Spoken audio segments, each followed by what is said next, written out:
Porque nós estamos falando de energia, né? Quando se fala de energia, se fala de soberania nacional, não é mesmo? E nós estamos passando no âmbito global, na dimensão global, de grandes transformações geopolíticas mundiais, que, no final das contas, tem como um pilar principal para a disputa de uma nova realidade geopolítica mundial, tem a energia. E, no final das contas, o petróleo, né? A guerra da Ucrânia, que tem uma série de outras componentes, mas, de qualquer maneira, foi a sabotagem do gasoduto russo, né? No Mar Báltico, que abastece a Europa, que aflorou os problemas envolvidos na guerra da Rússia contra a Ucrânia, e agora, desde sempre, conturbado o Oriente Médio, que contém ali as maiores reservas petrolíferas do planeta, né? Desde do Iraque, Arábia Saudita, Síria, né? Então, Irã, né? Todos esses países estão localizados na área mais prolífica de petróleo do planeta. E as grandes potências mundiais dependem desse petróleo, dependem de energia desse petróleo, né? Então, no final das contas, é a segurança energética que representa a segurança das nações, não é mesmo? Em termos de seu desenvolvimento científico, tecnológico, industrial, que está em jogo. E isso, aí entra a margem equatorial brasileira, né? Como uma faixa que é prospectiva, tem que ser estudada e tem que ser perfurada, inclusive, são as perfurações de poços exploratórios que definem e que auxiliam fundamentalmente e decisivamente no entendimento da geologia que ocorre nessa meia dúzia de bacias que existem na margem equatorial, para nós, efetivamente, termos uma posição da soberania nacional em termos energéticos para esse século XXI inteiro, né? Então, essa é a importância da margem equatorial. Nós somos a nona economia do mundo, né? E temos, em termos de consumo per capita de energia, né? Estamos lá depois do 80º lugar. E consumo per capita de energia é indicador do IDH, de qualidade de vida da sociedade, né? Então, nós somos um país extremamente injusto socialmente, riquíssimo, a nona economia no mundo, e temos que resolver essa grande parada, que é elevar a qualidade de vida dos nossos cidadãos. E aí entra a energia, fundamentalmente, não é mesmo? Aqui uma pergunta de uma espectadora nossa, a Isa Rinaldi, que contribuiu com o Superchat. Ela pergunta: li que modelo leilões é de concessão, e isso, 1, afeta a segurança ambiental, pois não há estudos de impacto suficientes, 2, desorganiza o projeto de industrialização nacional, 3, não resulta em justiça social. Muito bem. Aí a Isa Rinaldi toca numa outra dimensão absolutamente fundamental, não tem dúvida nenhuma. Ela entra no aspecto político, que é fundamental. Está entendendo? O que aconteceu com a descoberta do pré-sal? Nós vimos, o Brasil viu, que o pré-sal, a prospectividade da área mapeada do pré-sal, ela era muito, muito elevada. Ela diminuiu o risco exploratório. No mundo está entre poços perfurados e descobertos, a média é mais ou menos de 10 para 1. Você fura 10 poços para descobrir um, né? Então, esse caso é importante porque, quando a prospectividade é alta, a Petrobras, seguindo modelos mundiais, o Brasil adotou o modelo de partilha de produção e não de concessão. Porque o de concessão é o seguinte: você não sabe nada, você sabe muito pouco, ou a prospectividade é relativamente baixa, então você concede ao descobridor do petróleo toda a propriedade do petróleo que ele descobrir, tá entendendo? Para você criar condições atrativas para o camarada investir, para as empresas investirem. Então, é importante que nós saibamos, antes de mais nada, a prospectividade real da margem equatorial. Então, isso que a moça perguntou é fundamental, para que a gente, se constatada a prospectividade elevada, pelo menos de algumas áreas que são 6 bacias, certamente a prospectividade é diferente entre elas, para que nós tratemos, do ponto de vista de exploração e produção, com um modelo de partilha de produção, se a prospectividade for elevada, não é mesmo? Então, é preciso que nós venhamos a conhecer ainda, mais do que já conhecemos, o conteúdo, a prospectividade de todas essas bacias da margem equatorial, para então nós leiloarmos os blocos. E não é isso que tem acontecido. Os blocos estão sendo leiloados no regime de concessão.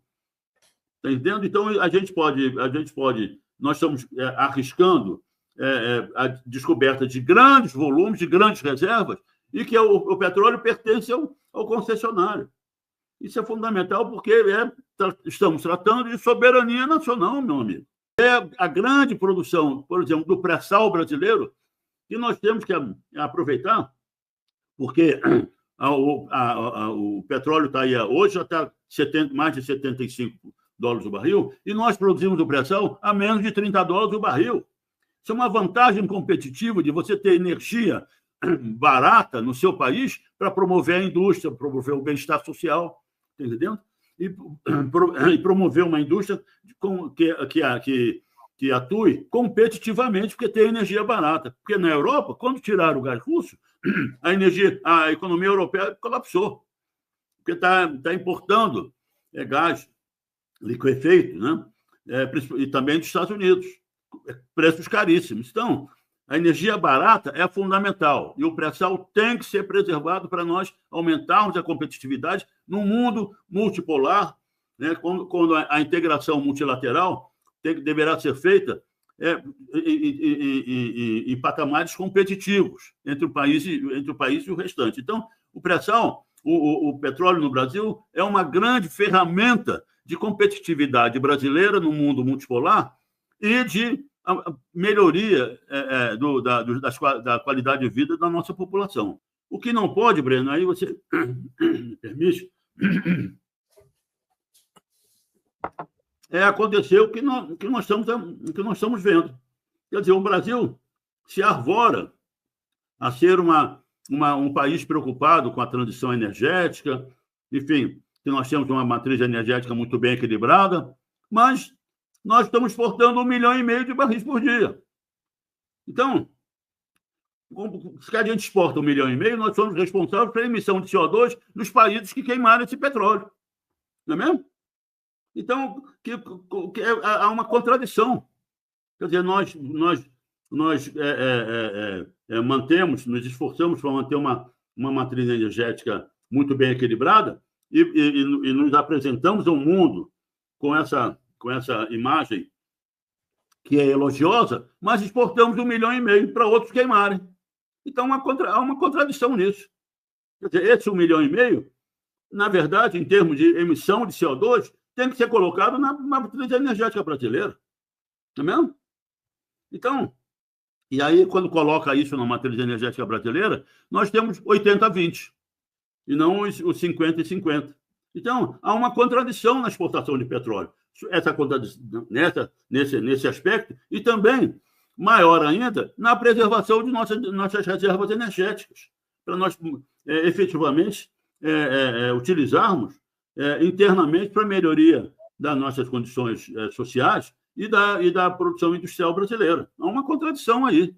Por quê? Se a margem equatorial tem petróleo, vai aumentar a importância da nossa soberania energética.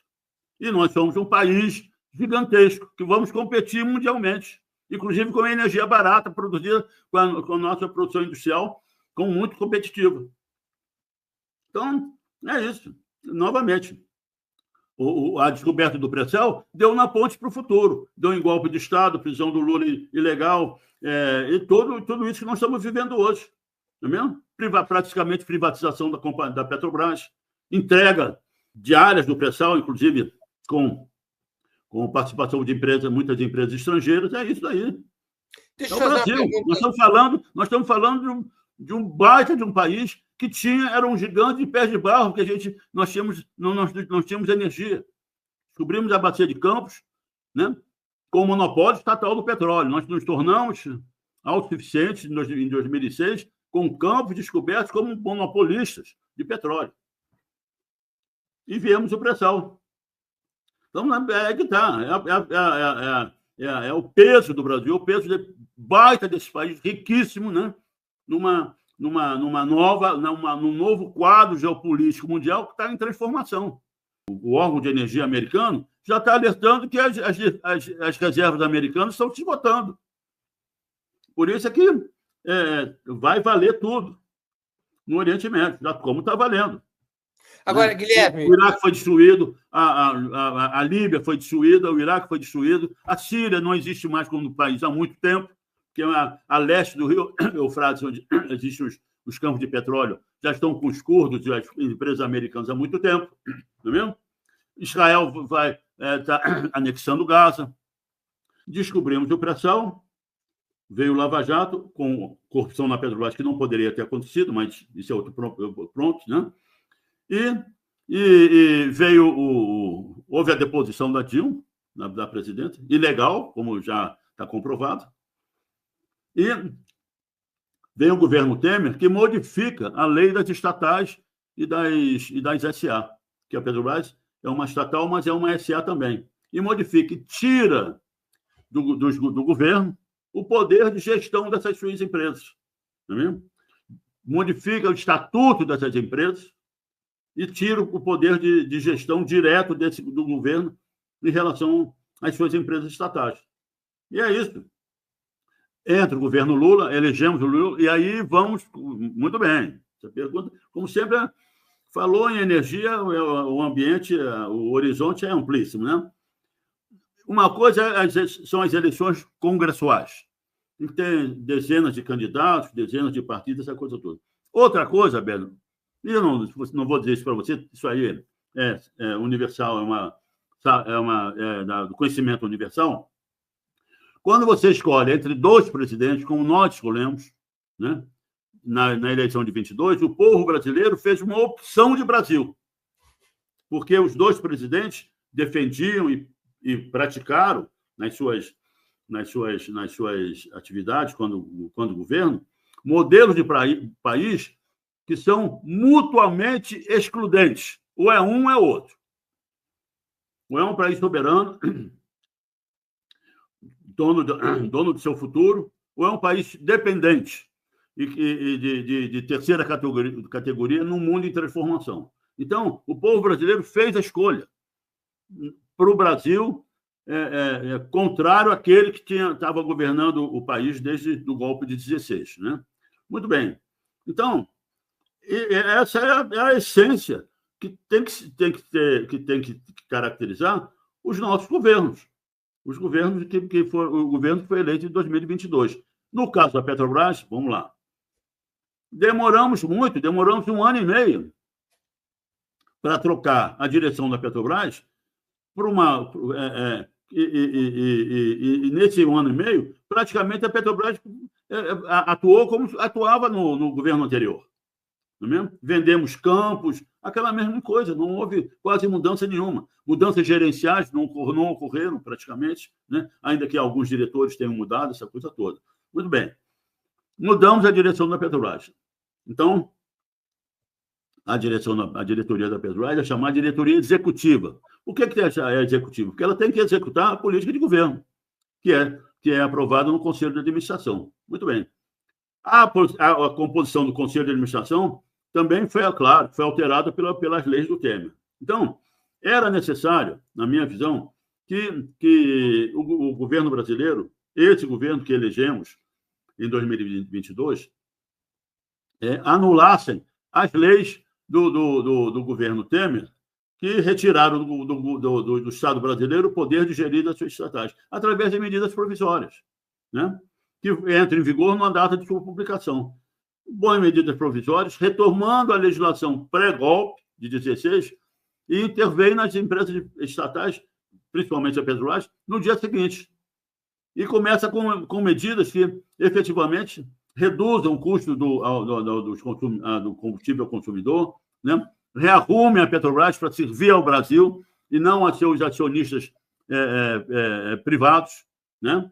Então, e aí essas medidas vão para o Congresso. E claro que o Congresso com o Congresso, que esse Congresso que aqui está, não vai aprovar, tem a intenção de não aprovar, mas aí esse período entre a efetividade das medidas provisórias e seus resultados, né? O governo tem que explicar isso à população, à sociedade brasileira, dizer, olha, fizemos isso, os resultados já estão aí e virão imediatamente, e o Congresso é que vai resolver isso. Então, vamos nos mobilizar para pressionar o Congresso. Porque se o Congresso não aprovar, aí fica claro quem é a favor e quem é contra. Porque, como nós estamos, acaba a própria população não sabendo, não, mas é isso, mas houve tentativa do Congresso. Então, nós estamos num momento que não estamos discutindo áreas de interdigitação entre dois modelos de Brasil. Nós estamos discutindo modelos, como eu disse, que são mutuamente excludentes. Ou é um ou é outro. Ou é um Brasil soberano ou é um país subordinado a grandes interesses não brasileiros. E é isso que tem que ser feito. No cerne disso tudo, o Breno, está o desenvolvimento industrial brasileiro. Genuinamente, retomada de um projeto de nacional desenvolvimentista industrial brasileiro. E no centro disso está a engenharia nacional. Isso é fundamental. Foram as exigências de conteúdo nacional. A Petrobras, depois da descoberta do pré-sal, que deram à Petrobras, logo ao governo brasileiro, condições de construir um projeto nacional desenvolvimentista baseado principalmente na industrialização. E aí entra a engenharia brasileira através das empresas estatais e de empresas privadas brasileiras, né, que foram destruídas pela Lava Jato.